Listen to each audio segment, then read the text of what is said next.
Dragon Ball Super must bring back Goku's brother Raditz. Now, if you do not know, I am a big stan of Goku's brother Raditz, and now I'm actually starting to see more and more articles about the character, and I have absolutely no idea why. Nope.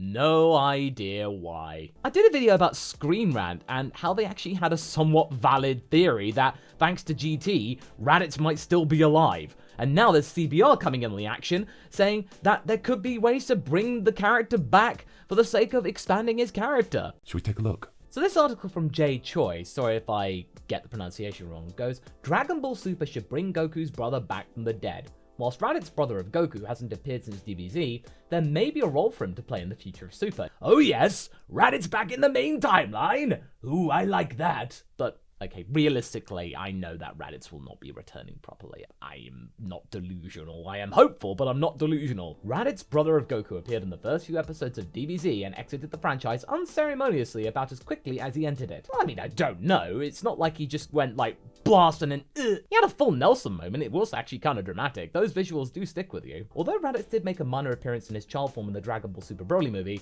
as a character in the modern Dragon Ball franchise, he has been dead and buried for decades, forgotten and doomed to irrelevancy. Well, I mean, that cameo was actually kind of interesting, and people did respond to it because you got to hear Justin Cook doing a young Raditz voice, and it was absolutely glorious. And it also gave an idea about what he looked like as a scrawny beanpole. The fact that we even got drawings and that Toriyama even remembered Goku had a brother, that was something to celebrate. However, Dragon Ball Super has breathed new life into numerous characters from the Dragon Ball Z era, such as bringing back Frieza as a recurring villain, which they did pull off very well, at least the second time, giving Future Trunks an entirely new arc.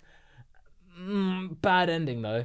And even giving version of Cell some of the spotlight again as a villain in Dragon Ball Super superhero. Are there two souls of Cell in hell? Does Cell Max even have a soul? Because it's technically a robot. And then we have the whole thing with Android 16, so there's a little bit of an ironic twist there. I mean, there's a lot of quandaries. With how much Super is drawn from its past, should Raditz be the next character to be given a new role and used in Dragon Ball Super? What could a Raditz reappearance look like? And what could a character who hasn't been relevant in over 20 years possibly bring to the story?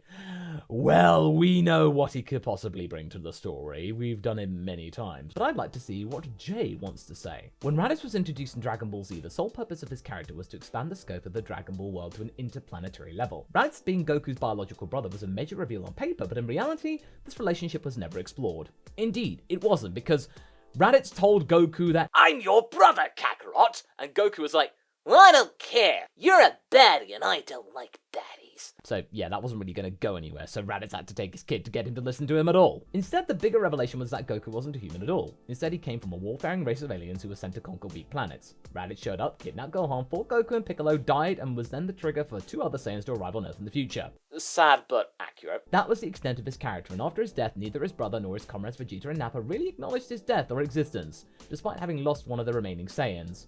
Well, we actually do see some elements of Goku remembering Raditz in the manga, like he does remember he had a brother, so that is something. In reality, there are some things you can glean from Raditz's personality from the short amount of screen time that we got. Raditz had little depth to his personality beyond being a weaker version of Vegeta, and he was given little motivation beyond the generic Frieza soldier mentality of stomping on weaker opponents and trying to conquer the planet. I don't know about that. I think that's a little bit of a generalization. Because realistically, Raditz did want to get Goku back because he is family.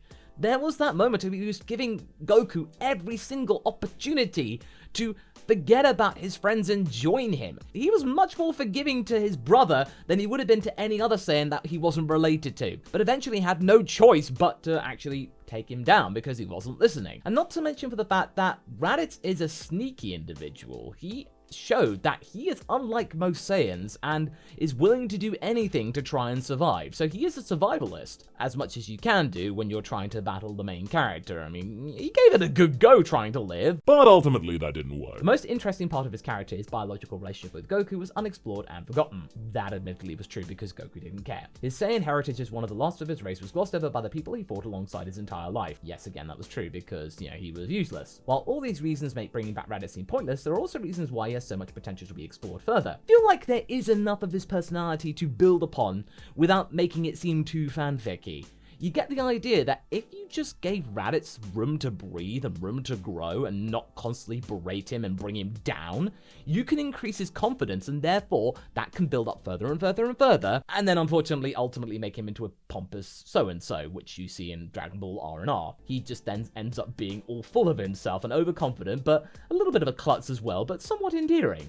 You could make something out of that. His design is interesting. Yes, indeed it is. And I was reminded on Twitter that there was a transition from Raditz to a pineapple, and that was utterly hilarious. I'd never recalled that before, and now I can't get it out of my head. His connection to Goku can give both characters greater depth, and as one of the few named Saiyans from Universe 7, Super can take a number of directions to expand his character if it chooses to bring him back. Yes, congratulations, Raditz! You got a name, so you therefore have potential to be covered somewhat. Sort of like the extras in Star Trek. If you have a name, you have the potential to come back as a character and then be expanded upon. So how Raditz can be brought back in Dragon Ball Super? Here's the meat. It's one thing to say Raditz should be brought back in Dragon Ball Super, and it's another to actually find an explanation for his return. It's been roughly 20 years in the universe from Raditz's death to the current events of the Dragon Ball Super manga. In the Dragon Ball universe, souls are reincarnated after they die unless they were particularly bad, in which case they have to spend some time in hell for rehabilitation, as seen with Frieza. While Raditz is one of Frieza's soldiers likely committed numerous murders and atrocities that would have landed him in hell, it theoretically shouldn't be possible for him to even be brought back using Dragon Balls. Well, Frieza was, and he did much worse. If Frieza can, Raditz can. However, Frieza somehow caught up in power within 4 months of training to Goku and Vegeta, who had gotten exponentially stronger over a decade since Frieza's death. If the writers wanted to bring Raditz back to life, there could be an explanation. Excuse me? I like Raditz, but even that is a little bit of a stretch. Frieza is a mutant, and has that potential from birth, and he had the power to take on Super Saiyan Goku. That training of 4 months gave him Golden, and then in the manga, a further 10 years of training got him Black Frieza. Yes, Saiyans can train and exponentially increase their powers, but not that quickly. I mean, I'm sorry, Raditz is bae, but even I'm not going to say that could happen, no. Perhaps he refused reincarnation much like Frieza, or maybe he could be brought back as part of a larger scale wish to revive the entire Saiyan race. Yes, I do find that kind of funny, because you could do like a sort of monkey's paw thing, like go, I wish to revive the Saiyan race! Are you going to wish back the planet first? No? Well, congratulations, you brought back the Saiyan race, but then they all asphyxiate in space. And then they're all gone again. A future villain could take an interest in the Saiyans or Goku and decide to bring back Raditz to use his familiar connection to Goku Vegeta. Usually a lot of the Dragon Ball villains have some kind of connection to Goku, so maybe they could say, oh, well, there's his brother Raditz. We want to try and glean some information. He has half the DNA of Goku. Let's just exploit him. Kind of like how many people want Raditz to return as an android, because technically his body didn't disappear, so Jiro could have gone, a Saiyan body. Ooh, finders keepers! Alternatively, maybe Goku himself could decide to take a deeper interest in his heritage and bring back Raditz to learn from him more about his parents. Raditz is no longer a threat to Goku, so if Raditz did rail against his younger brother for a while, Goku could just go, No, that's a bad Raditz. Now tell me more about my parents. Goku only recently learned his father's name and personality in the Dragon Ball Super manga's Granola Survivor arc, so perhaps learning a bit about his old family might inspire Goku to reconnect with his Saiyan roots and have an actual relationship with his brother. That is very true as well. And Goku now actually cares about his Saiyan roots, as we saw at the end of the Broly movie, and now the manga is exploring even further. So how Raditz can be utilized in future iterations of the Dragon Ball franchise? Well, during a flashback in the Dragon Ball Super manga, Bardock, the father of Goku, is shown to wish on the Dragon Balls for his sons to grow up and thrive. That is very true. If you've not been reading the manga, Bardock did indeed wish that, but there's a little bit of debate regarding the translation. Like, he just maybe hoped that his sons had a healthy life, whatever was left of it. But yes, no wish on the Cerulean Dragon, no matter how broken that dragon is, can make sure Raditz can live when you basically get a hole through the chest and the other brother doesn't want you to live anymore. Whilst this wish certainly came true for Goku, for Raditz, who was one of the weaker fighters in Frieza's army and who died unceremoniously on Earth, this wish seems to have brought somewhat less fortune. Indeed, Goku willed it out of existence, as did he. The Dragon Ball Super manga has brought new focus to the Saiyan characters of the past, from making Broly canon to giving Bardock more character depth, for better or worse regarding who you talk to. This, along with Vegeta's interest in the Universe 6 Saiyans, which has not been explored since the Tournament of Power, could lead to a future Saiyan arc in the story where Raditz could be brought back as a link between the past and the present. Well, I don't know about that, because Vegeta is the link to the past of the Saiyan race and the heritage and the legacy. Just talk to Vegeta. That's all you need to do, really, and he was right at the top. Maybe from a Grunt's perspective, maybe? Or maybe you could just have Bardock come around and Goku could talk to him, like you get in my What If Bardock full story video. Raditz at the time of his death was an evil character who had designed to conquer planets and look down on weaklings. However, Vegeta was much the same before his character arc. Raditz finding redemption could be a good example to help redeem the entire Saiyan race from its warmongering culture if it were to be brought back. I don't know about that. You can't just have Raditz being the representative of all the Saiyans. Instead, he could give Goku a new layer of depth, as he has a direct source to connect to his history and learn even more about his family from. That is very true. So maybe if he can't find Bardock and Gine Goku, he could maybe revive his brother or find him in Hithel or something like that. Meanwhile, for Vegeta, having Raditz back could give him a former comrade who could see how far he's grown, and the two could form a new connection as Vegeta helps Raditz transition to becoming a better person. I don't know about that.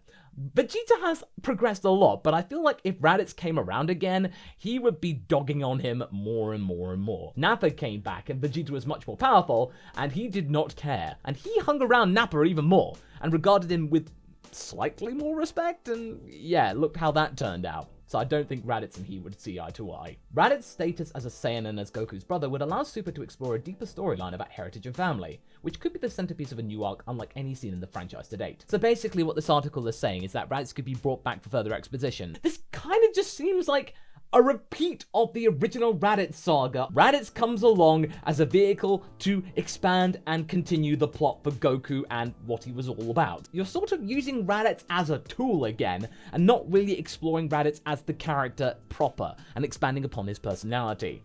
So, I mean, I don't know about this article. This doesn't really seem to be as good of an idea as you could expect. It just seems you're using him as a vehicle for a second time, not really expanding upon his personality more and more, and instead just having him explain more about Bardock and Gine that Goku gleaned from the Scouter flashback. So you're just repeating and recycling what Raditz has already done.